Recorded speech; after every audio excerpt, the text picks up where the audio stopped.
السلام علیکم ورحمۃ اللہ تعالی وبرکاتہ۔ نحمده ونصلي ونسلم على رسولنا الكريم اما بعد،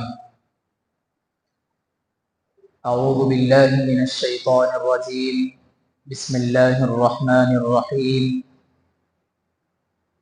يا أيها الذين آمنوا إذا قمتم إلى الصلاة فاغسلوا وجوهكم وأيديكم إلى المرافق وامسحوا برؤوسكم وأرجلكم إلى الكعبين، صدق سبحانه وتعالى۔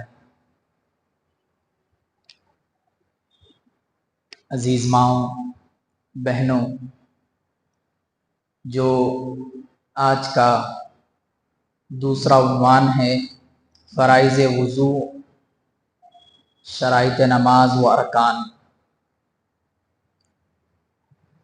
سب سے پہلی بات، اللہ رب العزت نے مذہب اسلام کو اتنا پاکیزہ بنایا ہے کہ اس کی پاکیزگی کو بیان کرنے کے لیے ہمیں کسی اور چیز کا سہارا لینے کی ضرورت نہیں۔ یہی ہمارے لیے کافی ہے کہ اللہ کے نبی صلی اللہ علیہ وسلم آج سے 1400 سال پہلے آ کر ہمیں وہ ساری چیزیں بتا کر چلے گئے ہیں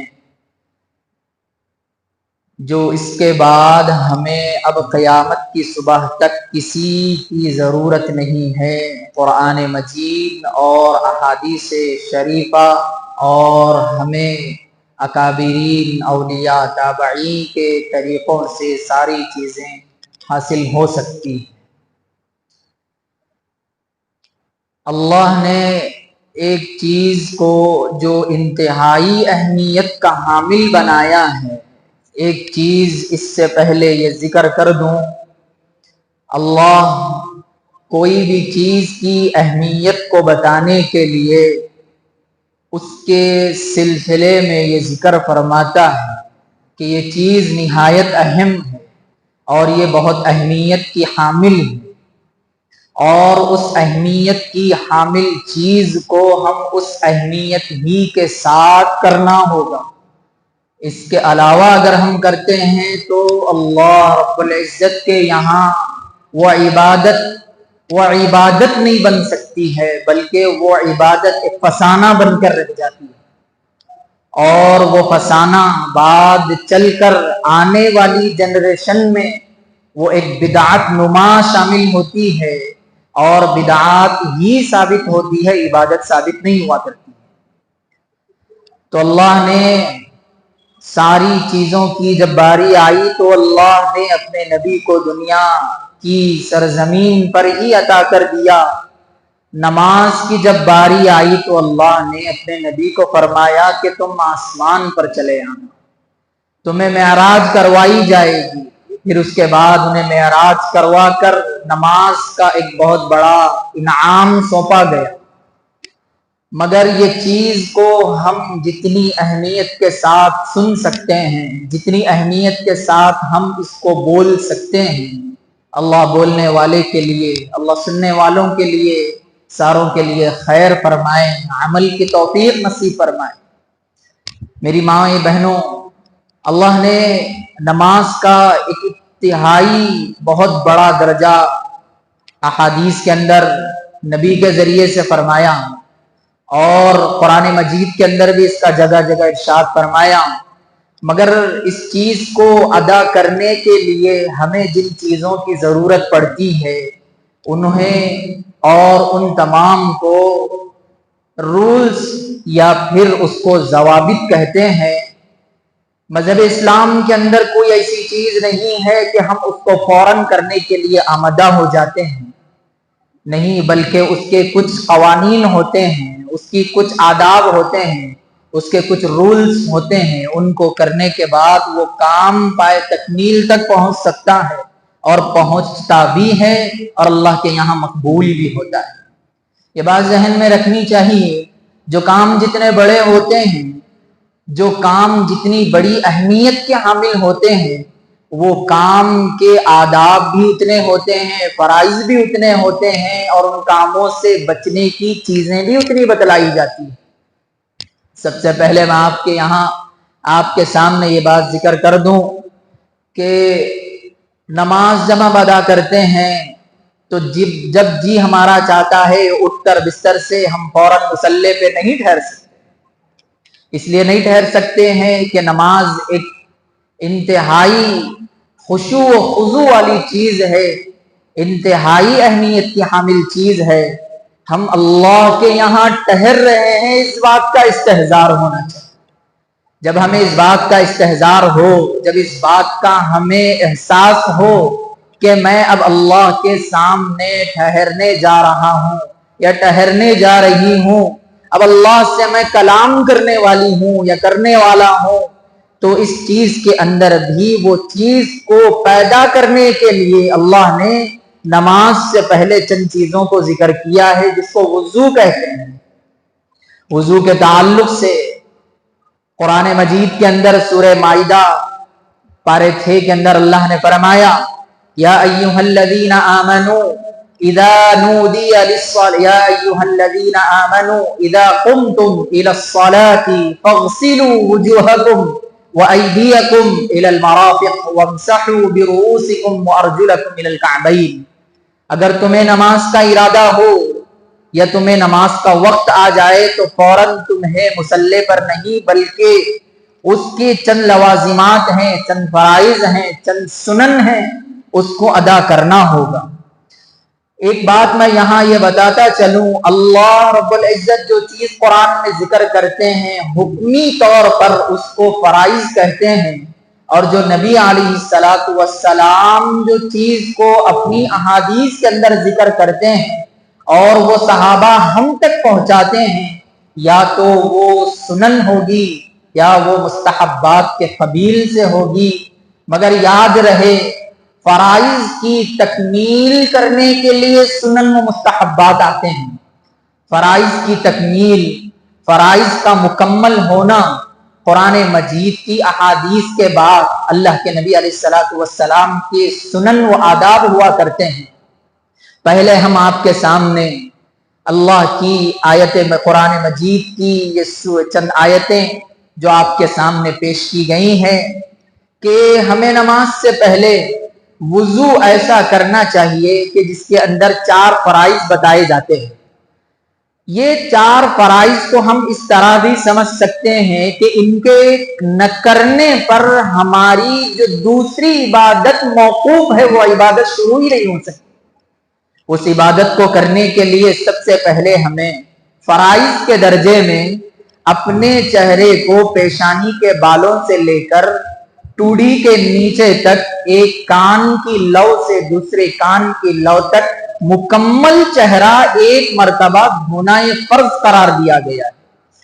بعض دفعہ ہوتا ہے کہ ایک مرتبہ جب بندہ دھوتا ہے تو اس وقت میں نہ جانے پانی جہاں تک پہنچنا ہے نہ پہنچ پائے۔ قربان جاؤں نبی اکرم صلی اللہ علیہ وسلم پر، انہوں نے ایک شوشہ سنت کا چھوڑا ہے کہ اللہ کے بتائے ہوئے فریضے کو اس سنت کے ذریعے سے مکمل کر لے، اور اللہ کے نبی نے اتنا خیال رکھا تو اللہ نے بھی فرمایا میرے نبی کی جو سنتوں پر عمل کرتا ہے میں کل قیامت میں اسے جنت الفردوس عطا کرتا ہوں۔ ایک اور جگہ حدیث میں اللہ کے نبی نے فرمایا کہ میری سنتوں کو اگر اس زمانے میں زندہ کیا جائے جس زمانے میں اس کا جنازہ اٹھایا جائے تو 100 شہیدوں کے برابر اسے ثواب دیا جاتا ہے۔ اللہ ہمیں سنتوں کی پابندی کی توفیق نصیب فرمائے۔ سب سے پہلی بات ہمیں جو چہرہ دھونا ہے، دوسری جو چیز ہے اپنے ہاتھوں کو کونیوں سمیت تک ہمیں دھونا چاہیے۔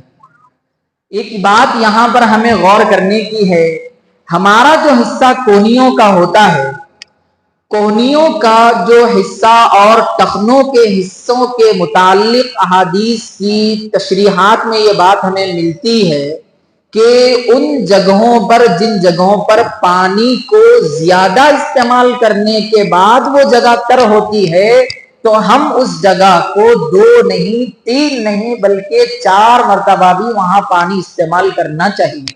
جیسے کہ یہ والا حصہ ہے اور ٹخنے کا ایک حصہ ہے اور ہمارے گھٹنے کا ایک حصہ ہے، جبکہ یہ وضو میں نہیں ہے، مگر یہ وہ حصے ہیں یہاں پر پانی کا پہنچانا ایسے ہی سرسری طور پر پہنچایا جاتا ہے، مگر یہاں پر خصوصیت کے ساتھ خیال رکھنا چاہیے کہ بہت ساروں کا یہ حصہ خالی رہ جاتا ہے۔ میں ایک سادی مثال یہاں یہ دیتا ہوں، اگر ہماری اس دن کی دعاؤں کا قبول ہونے کا اگر وقت ہو، اگر اس وقت ہماری نماز کی قبولیت کا وقت ہو، اس وقت ہماری نماز اگر اکارت جاتی ہے یعنی بیکار چلی جاتی ہے، تو اس وقت کی ہماری دعائیں بھی ختم ہو جاتی ہیں۔ اللہ کے نبی نے فرمایا تمہیں فرض نماز کے بعد دعائیں کرنا چاہیے، کیونکہ اللہ فرض نماز کے بعد دعاؤں کے سننے کا اللہ رب العزت یہاں اہتمام فرماتے ہیں۔ اپنے بندے کی تڑپ کو دیکھ کر یہ نماز کی بدولت اس کے سارے جائز تمناؤں کے پورا ہونے کی بات ملتی ہے۔ ہمیں اس چیز کا خیال کرنا چاہیے۔ بہت ساروں کو دیکھا گیا وہ وضو تو کر لیتے ہیں، مگر جلد بازی میں وہ اپنے ہاتھ میں پہنے ہوئے گھڑی یا پہنے ہوئے اپنے جو چوڑیاں ہوتی ہیں یا پھر اپنے ہاتھ یا پیر کے اندر پہنی ہوئی انگوٹھیاں جو ہوتے ہیں، تو وہاں پر پانی نہ پہنچانے کی وجہ سے اللہ کے نبی صلی اللہ علیہ وسلم نے فرمایا اس حصے کا بھی سوکھا رہنا ہماری نماز کو مکمل نہیں کرواتا ہے۔ اسی لیے ہمیں چاہیے کہ اس کا خاص طور سے خیال رکھیں۔ میری مائیں بہنیں گھروں کے اندر آٹا گوندیا کرتی ہے، آٹا ایک دم گوندا کرنے کے بعد ہماری انگلیوں میں خصوصیت کے ساتھ وہ چیزیں جکڑ جاتی ہیں، وہ چیزیں وہیں پر ٹہر جاتی ہیں جس کا ہمیں نکالنے کا احساس نہیں ہوتا ہے۔ اس کا خصوصیت کے ساتھ خیال، یا پھر آٹا اگر وہاں نہ بھی پھنسے، جو دوسری اہم بات ہے وہ یہ ہے ہماری انگوٹھیاں یا پھر ہمارے ہاتھ میں پہنے جانے والی چیزیں اتنی سخت نہ ہو کہ ہمیں وضو کے درمیان میں وہ چیز آڑ بن جائے وضو کے فرائض مکمل کرنے کے لیے۔ اس چیز کو ہمیں احادیث کے اندر تو بات آتی ہے کہ ان چیزوں کا ہم دھکا دے کر آگے پیچھے کر کر اس کے اندر پانی کو پہنچانا یہ نہایت ضروری ہے۔ دوسری چیز یہ ہو گئی۔ تیسری چیز جو فرض کے درجے میں آتی ہے وہ یہ ہے کہ سر کا مسح کرنا چاہیے۔ بہت سارے لوگوں کا، مرد حضرات ہو یا خواتین ہو، ہم ایک طرح یہ سمجھتے ہیں مسح کرنے کے تعلق سے بس اتنا مسح کر لیا بات ختم ہو گئی، چوتھائی حصہ ہو گیا تو ہمارا مسح ختم ہو گیا۔ یہاں پر جو عموماً غلطی ہم سب سے ہوتی ہے وہ یہ ہے کہ مکمل مسح اس طرح کرنے کو کہتے ہیں، یعنی آپ کا یہ والا حصہ مکمل، آپ کا تر ہاتھ یعنی کچا ہاتھ یہاں پہنچنا ضروری ہے فرض کے مکمل ہونے کے لیے۔ اگر کوئی مکمل سر کا مسح کر کر اور اسی طرح پورا یہ حصے کا بھی مسح کر کے گردن کا مسح کرتا ہے تو یہ بہت بڑی اعلیٰ درجے کی بات ہوتی ہے۔ یہ اس لیے بتائے جاتے ہیں کہ نماز ایک ایسی عبادت ہے کہ اس میں بندہ اللہ کی انتہائی قریب ہوتا ہے۔ ہمیں احادیث میں یہ بات ملتی ہے، اگر بندہ وہاں پر اللہ کے یہاں خشوع اور خضوع اور بے اطمینانی کے ساتھ اگر ٹھہرتا ہے تو اللہ سے وہ چیزیں حاصل نہیں کر پاتا جو اس وقت اس کو حاصل کرنی ہے۔ اللہ سے اتنا قریبی لو نہیں ہو سکتا ہے جتنا اس کو ہونا چاہیے رہتا ہے۔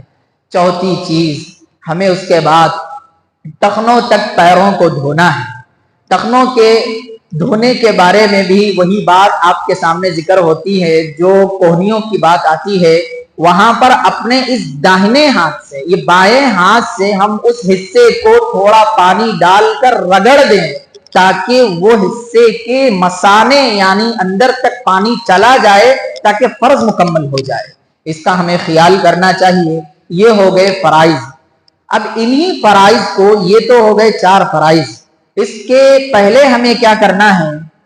ہمیں اگر سنتوں کی بات آتی ہے تو وضو کی سنتوں میں اللہ کے نبی فرماتے ہیں سب سے پہلے وضو کرنے سے ہمیں کلی سے بھی پہلے جو چیز لاحق ہوتی ہے وہ بسم اللہ کے ذریعے سے ہوتی ہے۔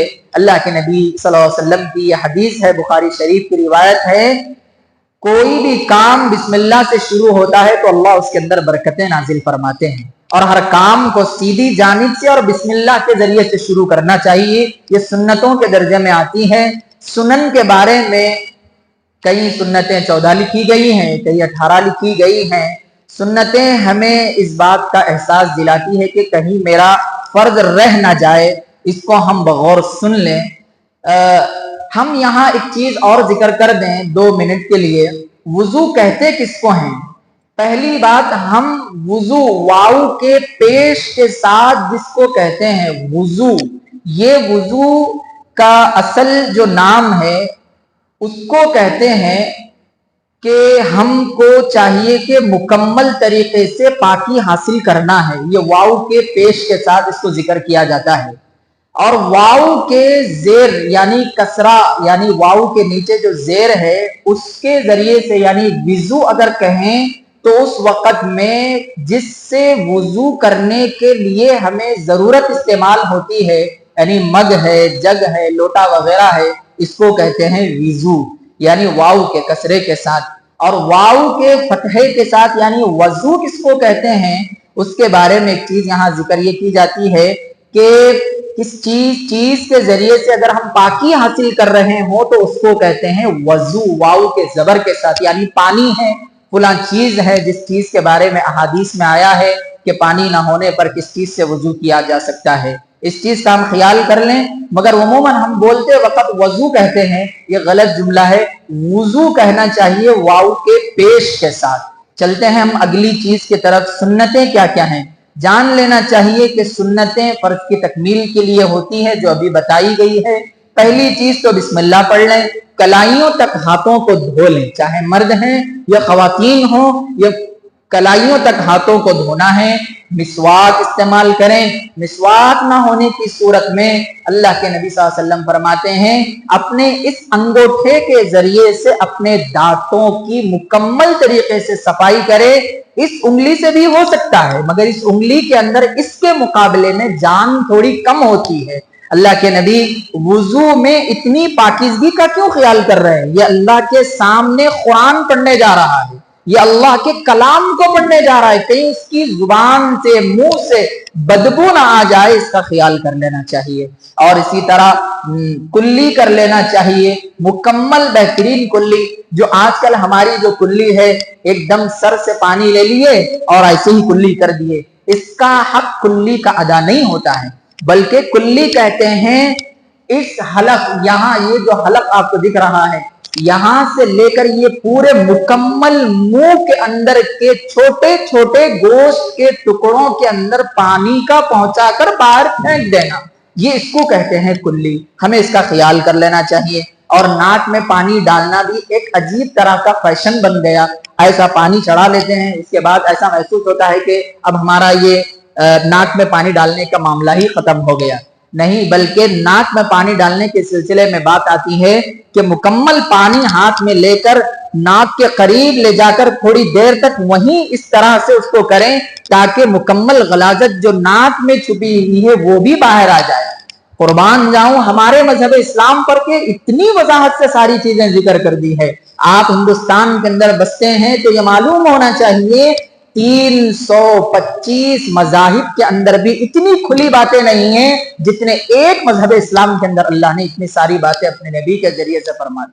ہمیں شکر ادا کرنا چاہیے. انگلیوں کا خلال کرنا بھی ضروری ہے. انگلیوں کے خلال کے اندر اس طرح کا ہمیں بہت ضروری ہے. اس طرح کرنا, انگلیوں کے خلال میں ایسا نہ کریں. ایک تو کلائیوں تک ہاتھ دھونے میں یہ چیز آ جاتی ہے, انگلیوں کے خلال میں یہ چیزوں کو صاف کریں.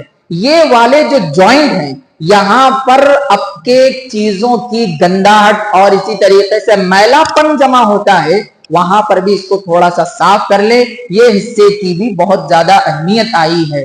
ہر عضو کو 3 مرتبہ دھونے کا حکم ملا ہے سنت کے اندر, وہ اسی لیے ملا ہے کہ فرض مکمل ہو جائے. مکمل سر کا بھی مسح کر لینا چاہیے. یہ امت فرض کو کر دیتی ہے اور سنتوں کو چھوڑ دیتی ہیں. مکمل سر کا بھی مسح کر لیں اور کانوں کا مسح کر لیں.